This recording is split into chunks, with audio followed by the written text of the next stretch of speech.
Welcome to the Simplified Marketing Podcast. Straight talking ideas to grow your business.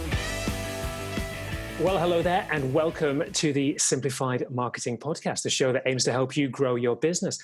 As always, my name's John Lawley, and I'm your web wizard. And I'm Georgia, and I'm your brand guardian. And as always, you can find out more about us at marketingsimplified.co.uk. And of course, please subscribe via iTunes and also Google Podcasts nowadays.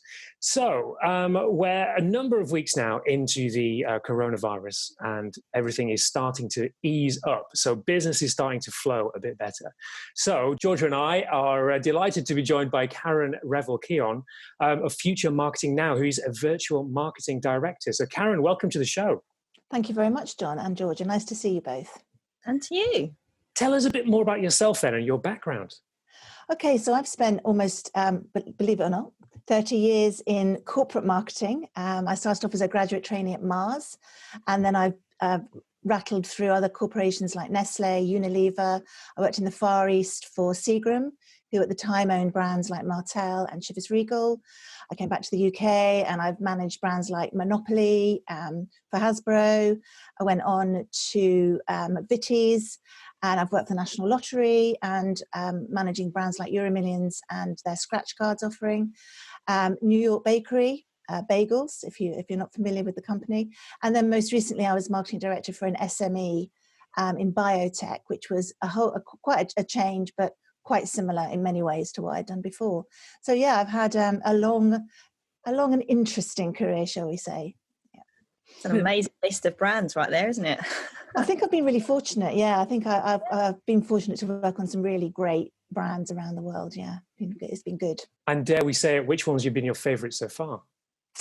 Oh, I loved working on Euromillions, which was for the National Lottery. That was a very exciting time. I was working for the lottery around the time of the London Olympics, and Camelot and the lottery were getting a lot of plaudits for having largely financed the London Stadium and a lot of the running of the Olympics. So it was a great time to be working on that brand, for that company.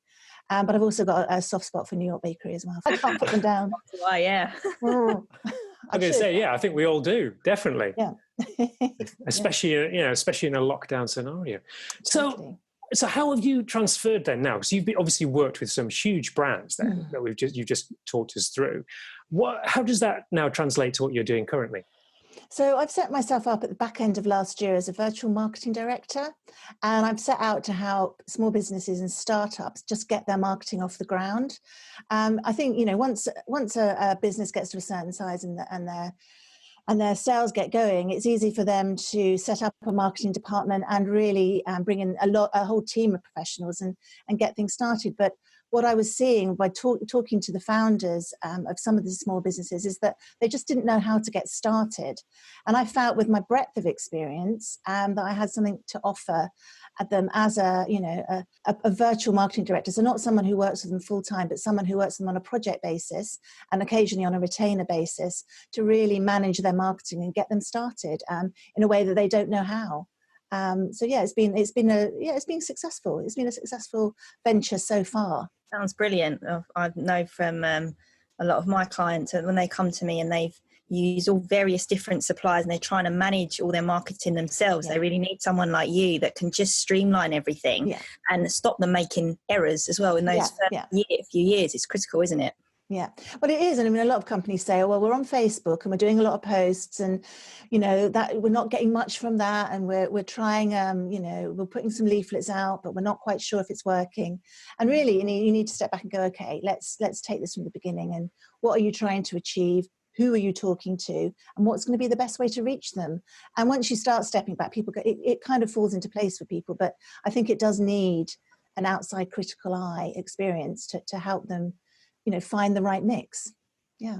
So apart from budget then, I suppose would be the major thing. How does it differ working with the Mars? Wow.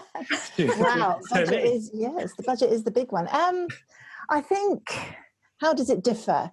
I think you're going back, you have to kind of go in assuming people don't know too much about marketing. but they know a lot about their product. I think if you go to Mars, I think most people would say they know about marketing. It's just the kind of training they have. And that's the same in a lot of particularly consumer-centric companies, as everyone has a pretty good idea of what they're selling and who their target market is.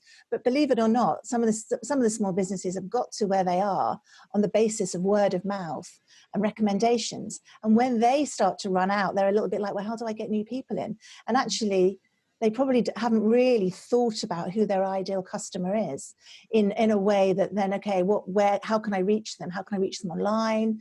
You know, how do I get their details so I can start talking to them? They just haven't thought that through.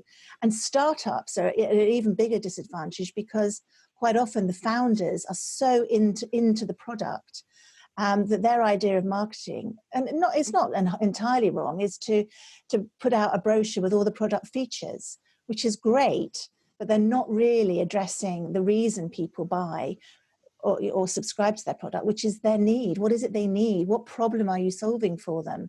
So there's a bit of a disconnect in small businesses, I think, quite often between what you're offering and who you're offering it to and why they're going to buy it, which the big corporations don't suffer from, but definitely I'm finding with small businesses, that's a usual starting point, to be honest. With a startup, I think it's kind of deemed that you're a startup within the first 2 years, aren't you? That's kind of one way how you're classified. So at what point of that journey are clients best come to you? Is it right at the beginning of that, or do they need to maybe sort of test out their products or their services a little bit, generate some kind of revenue to then come to you 6 months, a year later when they've got some results on things to say, yes, I definitely want to do this. This is the area I want to grow. What's the best time that you like to sort of get involved? It varies. I mean, I think when they've got some budget, and usually to get that budget, they've got proof of product, proof of concept.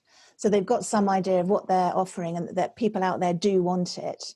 And then someone has given them some funding, or they've got a grant perhaps. I've got one company that I've done everything, all their marketing from. They were a biotech company. They had a great proof of concept, and they were part of an accelerator who gave them quite a large amount of money. And a lot of that they spent on their marketing mix. So I set up their website, their brand positioning, sorted out their packaging, did the full launch mix for them because they were scientists and they had no real idea of how to start it. But they had a sizable grant behind them. So I think it's once you've got a funder, be it someone who's loaning you the money or someone giving you a grant and says, yeah, I think you've got something here. I think that's the time to come and seek some professional marketing advice. So are there a lot of funds still out there at the moment, or ways to get funding, or is that starting to completely dry up with the current situation? Well, I think there are still funds out there. I think finding them is becoming more challenging. But I think, I'm a member of a few networks that do look at funding startups, what they call scale-ups, so businesses that maybe have got a couple of years worth of sales. And funders are interested, but they want to see how you're going to cope with the current situation. So how you've adapted and where you believe your sales are going to come from. And I just think the process between applying for those funds and getting them is going to be longer. I think there's going to be a lot more proof and a lot more, kicking the tires and making sure that you're going to be in good shape. So yeah, it's a really challenging time. Yeah, but I was just talking to one client today and I was helping them put together their marketing case to take basically on a roadshow, virtual roadshow, obviously, around a group of funders. So yeah, there is activity. I just think it's hard work. Well, I know John asked you your favourite client that you use in amongst that outstanding list of brands that you've worked for, but now obviously you have your own business and you're working with smaller companies. Do you have a soft spot for a certain industry type that you're helping at the moment that you really have a passion for? Is there any one or a couple maybe? Gosh, it's that my client list is so varied. I'm working for a biotech. I've done some work for an IT company. There's one proposal I'm putting in at the moment which I can't talk too much about, but it would be so exciting. Is a kind of famous musician in the classical world has got a group of musicians together and has got a great classical music offering that he's putting together to take to China.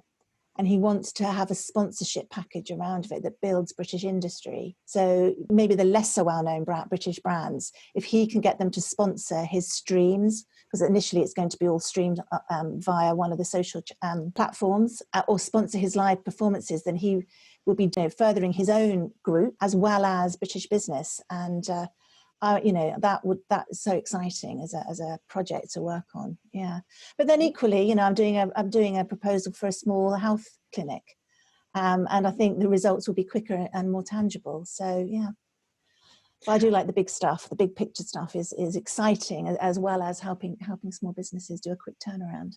Yeah, dreaming big, I suppose, from things like that. But I like the mix of culture and music and business. Yeah. Well, it's a relatively new business, so I'm finding clients are coming from all over the place at the moment, which is nice for me. Obviously, in any kind of situation such as the one that we're currently in, there's going to be winners, there's going to be losers. Is it a case of just grabbing the bull by the horns if you know you've got a good proof of concept at the moment, or is it better to be play a bit more conservative? Oh, I don't know. I was advising a business recently that really I felt should launch during the pandemic, because it was an online offering. It's linked with weddings, of which very few are happening this year. But one of the things that the lockdown has given is plenty of people who are thinking about getting married, plenty of time to plan their wedding. And I said, launch now, because people will be looking for next year. So they'll book your service now, and you can have a nice long list of and they pay, they can either pay now or pay 6 months before or whatever. Structure a payment around, the fact that this is a pandemic, and you'll have a business during the pandemic. They were a bit more conservative, actually, and have decided just to create a wait list of people for 2021. So they've decided to be more conservative. Other businesses might have said, let's try and plan ahead and really put some money into marketing now, so that people, are booking and thinking ahead. So I think both can work. I think they're obviously very, very happy with their strategy. But I would say if you've got something great that you can see can work during, at the moment, then go for it, definitely. You mentioned the wedding industry. I have another business that's actually in wedding stationery design, and I work with a lot of people in the wedding industry. And it's exactly what you just said. I mean, all events are off for the rest of the year. You'd be thinking, my goodness, there's businesses that are potentially about to completely fold. But in these guys being really passionate about their marketing and remaining visible online, especially in the Instagrams and the Facebooks, because that's where all the brides are, they're finding that they are being booked left, right and centre for 2021 now. And they're really happy in other ways, because one of the DJs, for example, who would only normally do Saturdays and Sundays, venues are now having to be a bit more flexible and encourage some more weekday weddings, which is great then for him, because he's now able to do some work on days that he wasn't able to before, because no one ever wanted the weddings, which means more income for him, because he's doing more weddings next year. So it's kind of like a hit and miss for many. It's hit and miss, definitely, and I would encourage any businesses in that area just to get themselves out there, and keep advertising and keep working during the pandemic, because there will be businesses that don't. So those that do will have, for example, a higher share of voice. You'll be more noticeable if you are putting the effort in now, versus those companies who've gone, well, hang on a minute, I'm not so sure, let's just wait and see. And I'd say, be optimistic. And push forward and work out a way to, at least, even if the event isn't happening until much further, work out a way of creating an income stream for yourself now from those services. That's a really good point, and something we were talking on another podcast about with an SEO expert, who's saying some similar points there. It's like you said, a lot of the competition is not, or is hiding away, or isn't necessarily showing themselves out there. So the cost for actually digital advertising is coming down. Is that something you've found as well? Yeah, no, definitely. Facebook advertising in particular is looking very good value at the moment, for the right offer. Absolutely. That's coming down quite considerably.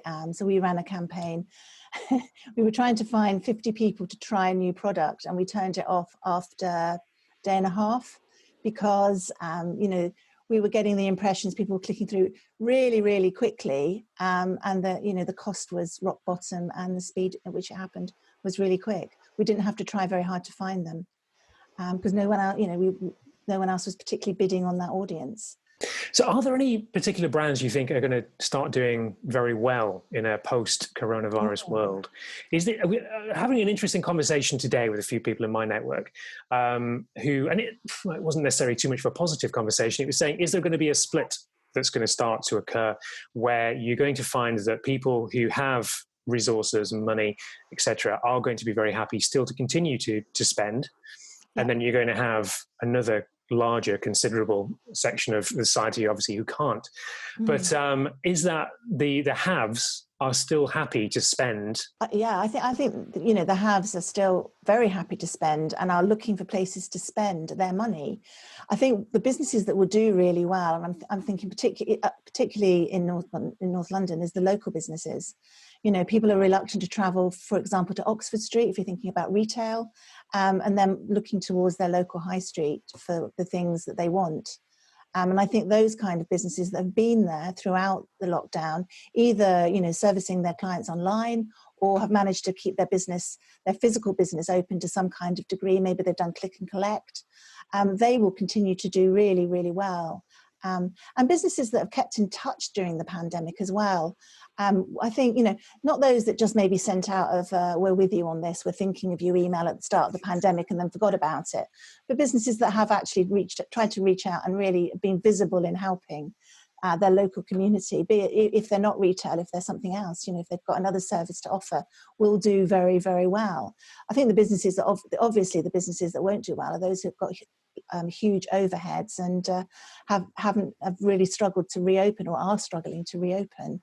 They're really having to make some massive decisions, and potentially investing in their brand is the last thing on their mind at the moment. And I think that won't do them any favours either. You've hit upon a running joke, I think, on this podcast in recent weeks, where we've all felt very supported by Sainsbury's. Yep. Although I haven't shopped at Sainsbury's, but I'm getting the weekly emails from the CEO. But yeah, that's something that Georgia has touched on a lot as well, I think, about local businesses in the areas. And it was something we talked about before, even like living in North London, the local farm up the road, we're now getting actual milk delivered from an actual farm rather than a supermarket. Who knew? Isn't that amazing? And they're in glass bottles as well, good for the environment, maybe. Absolutely, as well. Yeah, it took me right back to my childhood. Yeah, absolutely. I think North London is the last outpost of the milkmen, actually. Oh, really? Well, it feels like it sometimes. I'm one of the only people who has a milkman that I know, actually. Oh, wow. I'd love to know, Karen, have you found that there's, you're noticing a difference in attitude, maybe with some of your current clients, or maybe people that you sort of had on the line in terms of them becoming a client just before the pandemic, in terms of them being a bit more open to different ideas that you're proposing to them because of what's happened, and maybe a fear that something might happen again, like God forbid in the future, where businesses are on lockdown and they're unable to run their day-to-day as they would. Have you noticed a change in the attitude of your clients and how they're working with you, and maybe how they're receiving your ideas as to maybe how they were 6 months ago? Yeah, I think most businesses are very conscious of needing a really robust online presence. So whereas previously they may have had a website with a couple of pages and a contact me here page, I think they're looking to expand that to talk more about what their business is doing. I'm also, I've got a client who I'm getting to look at an online loyalty app, because as much as anything, it enables him to communicate directly with his customers as well as reward them for their loyalty. And that's an idea that I think 12 months ago he wouldn't have been interested in it, because the business was coming through the door. He didn't feel that he had to nurture it. And people are really conscious about future proofing as well. And so, making sure that the things they didn't have this time, like an up-to-date email list of their best clients, that they do have going forward, so that they can continue to continue to do business with them in some form or other. So definitely anything that says, well, you can get hold of your customers' details, you can nurture them and encourage them to keep coming back. People are much more interested in that now. You did, yes. I remember getting one particular phone call a couple of months ago from someone saying, oh, it seems like you have to have a website now, or need to be online, otherwise I don't exist. Oh, how true! How true! It's been for many people. It's felt like that for a while. But if you could walk up into a business, you kind of forgave them. If you can't do that, then you are invisible. We've So said yeah, before absolutely. as well the power of the email, because the likes of Mark Zuckerberg could wake up tomorrow and turn off Facebook and we never see it again. So it's good. It's brilliant for brand awareness and for attracting our ideal clients to be on certain platforms and to go and venture into certain marketing strategies as well. But you have to think bigger picture as well, that where we don't own these certain platforms online, we need to make sure that should anything happen to those, if they were closed they fell apart for a week, could our businesses still continue? Are we still able to reach our clients and directly speak to them? So I know that's really, really important in all areas of marketing to have those original details so that you can have the conversations. Yeah, and it's much more. And email campaigns are quite often much more cost effective than having to boost your Facebook post just so they reach a reasonable number of your customers. So I'm encouraging a couple of customers to offer post-lockdown discounts for a very, a limited time, or the first 100 customers or whatever. Not so that it devalues their offering, but just so that it kind of puts them back in, top of mind. Or actually, I don't want their service right now, but look, they're offering 20% off to the first 100 customers. That's really nice, but I don't need it right now. But, it creates a brand image. It does offer an incentive for some people to come back, or even just to get on your website and see what you're up to. And email's a powerful way of getting that offer out there. I completely agree. I think this is something that people have massively underinvested in, especially if they've been in an SME environment. But this is maybe a bit of a nerdy question. But someone with your experience, I'm sure, will have a better understanding of it than I am. Recently, there's the Trump rallies are back on in the United States. Obviously, it's a bit of a sideshow here. But there was the implications that millions of young people who weren't necessarily Republicans or Trump supporters had signed up for tickets and had joined the mailing list of the Trump campaign. So does that mean that that has completely skewed all of that customer data that the Trump campaign will have, or will it help inform them in the future? Wow, interesting question. I mean, how are they going to know that they're not genuine Republicans other than taking a roll call at the event? For example, on a regular email campaign, if someone doesn't open 3 of your emails in a row, you might decide to take them off your list. If they've signed up for tickets, don't turn up at an event, you may never know who they are. The only thing I can liken that to is being a student, and this is 20 odd years ago, when the pennies aren't necessarily in the amounts that you would like them to be, and sending off for the latest batch of Head and Shoulders shampoo. Of course, you can get 1 free per person. However, what they didn't realize on the web sign-up form is if you just changed your name slightly, they would still send it out to the same address. And 85 bottles of trial Head and Shoulders shampoo arrived through our letterbox. It's another way, I suppose, of data manipulation. It is. But most free sign-ups, they limit you to 1 per email address, or even 1 per IP address. So you've got to be quite dedicated, I think, to keep going around to different laptops and signing up for the same offer with a different email address. That's, you almost deserve those free products for the effort that you're putting in. It's quite difficult, I'd say. Yes. Just trying to fool the system, I suppose. But anyway, so just going back to you and future marketing, who is your ideal client for someone like yourself? My ideal client is anyone who's running a small business who has maybe tried marketing or is just starting off and just wants some help, some strategic help with understanding the direction they should be going in, and some help getting those campaigns going. So any small business that is looking for that kind of help is absolutely on my list. Obviously, they need a bit of funding. I'm not very fond of people who want to do it all themselves, because that's that happens every now and then. They just want a little chat. But yeah, absolutely, any small business that feels it could benefit from a bit of strategic input and help getting going is right up my street. To be honest. And what's the best way for them to get in touch with someone like yourself? So I've got a website, www.futuremarketingnow.com. If they go on there, on the homepage, right in the front, it's click here for a free consultation. You just enter in your contact details, and I can get back to you straight away. And the website also has an email address and also a telephone number if you can't wait. Wonderful stuff. Well, Karen, thank you very much for joining us. My pleasure. And that's all from us this week. Thank you very much for watching or listening. And don't forget to leave us a review on iTunes, and we'll see you next time. That's all for this time. But don't worry, we'll be back with more soon. Stay tuned for new episodes at marketingsimplified.co.uk.